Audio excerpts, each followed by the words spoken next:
In this video, we're going to go over the history of Sun Valley and how it came to be one of the most iconic skiing destinations in America. The story begins with the indigenous Shoshone, Bannock, and Lemhi tribes who inhabited the Wood River Valley for over 10,000 years, sustainably hunting and gathering in what would later become Sun Valley. The discovery of gold in the 1870s brought an influx of European settlers and prospectors, dramatically altering the region. By the early 1880s, Ketchum had exploded into a bustling mining town. The town's progress was remarkable.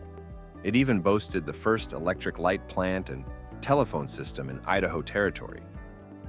It's 1935, in the depths of the Great Depression, and most Americans are focused on basic survival.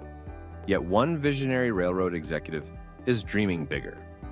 Averell Harriman, chairman of the Union Pacific Railroad, has an audacious plan to create America's first destination ski resort that would rival the glamorous winter playgrounds of Europe. His bold vision would transform a quiet mining town in Idaho into what we now know as Sun Valley, forever changing the landscape of American skiing. What made this remote Idaho location special? It was the unique combination of reliable snowfall, abundant sunshine, averaging 250 sunny days annually, moderate elevation, and minimal wind. The surrounding Boulder Mountains and Sawtooth Range provided a dramatic backdrop that rivaled the European Alps. Within 3 days of arrival, Schaffgotsch wired Harriman.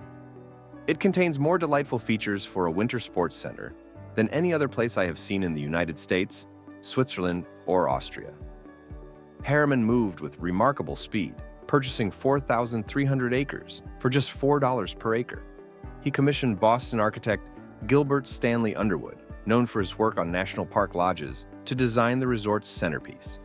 Construction of the Sun Valley Lodge began in spring 1936, and incredibly was completed in just 7 months at a cost of $1.5 million. The 220-room lodge's exterior featured innovative construction techniques. Concrete poured inside rough-sawn forms, with the wood grain impressed and acid-stained brown to imitate wood. But perhaps Sun Valley's most revolutionary contribution to skiing came from an unlikely source. Union Pacific engineer James Curran ingeniously adapted a system used for loading bananas onto ships, replacing fruit hooks with chairs for skiers. This invention, the world's first chairlift, transformed skiing from an arduous climb and descend affair into a seamless recreational activity.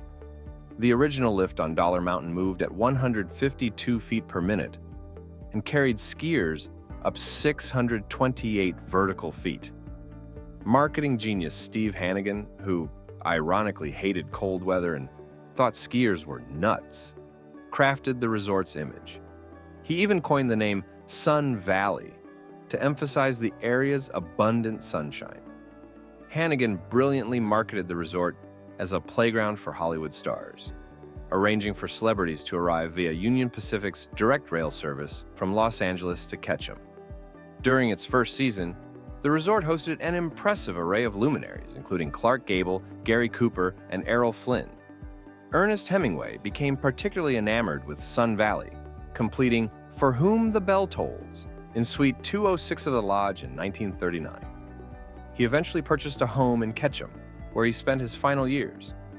The 1950s saw the development of Bald Mountain, whose challenging terrain and 3,400-foot vertical drop transformed Sun Valley from a single mountain resort into a comprehensive ski destination. During this period, the resort also launched the world's first ski kindergarten, an innovative program created by Austrian ski instructor Siggi Engel that revolutionized how young children were taught to ski. In 1964, the resort's change in ownership marked the end of the railroad era. Union Pacific sold to the Janss investment company, headed by former Olympic ski team member Bill Janss. Under his leadership, the resort underwent significant expansion.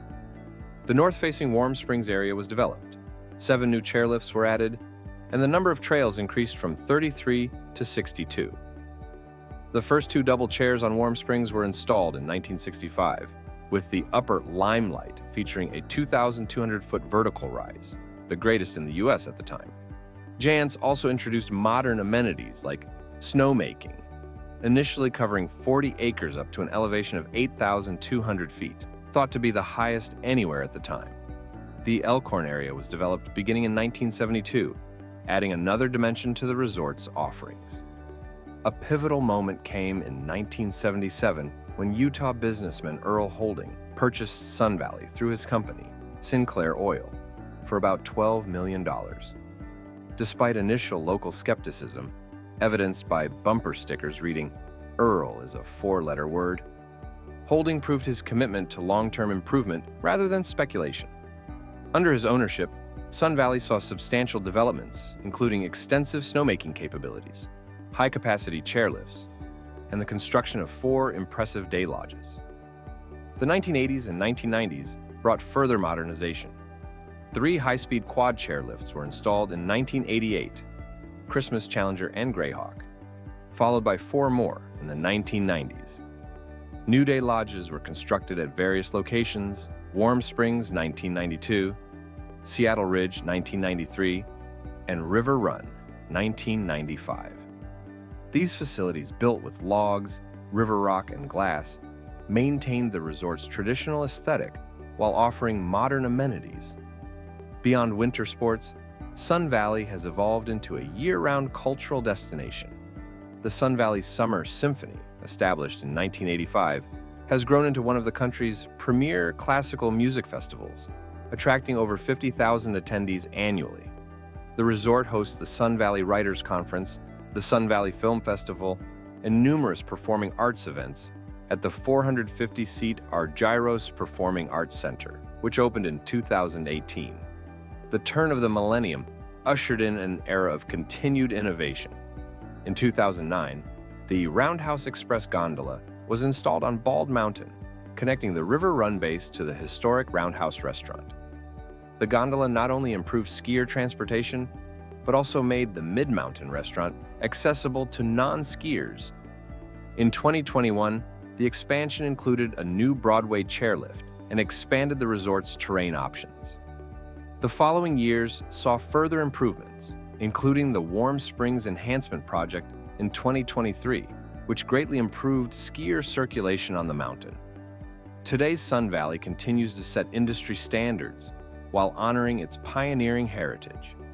The resort is scheduled to host the World Cup Finals in March 2025, featuring 8 events that will showcase its world-class facilities.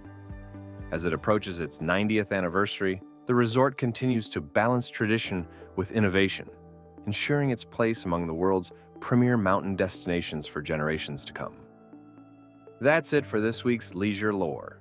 And please do us a favor and subscribe to this channel if you enjoyed it. It means the world to us.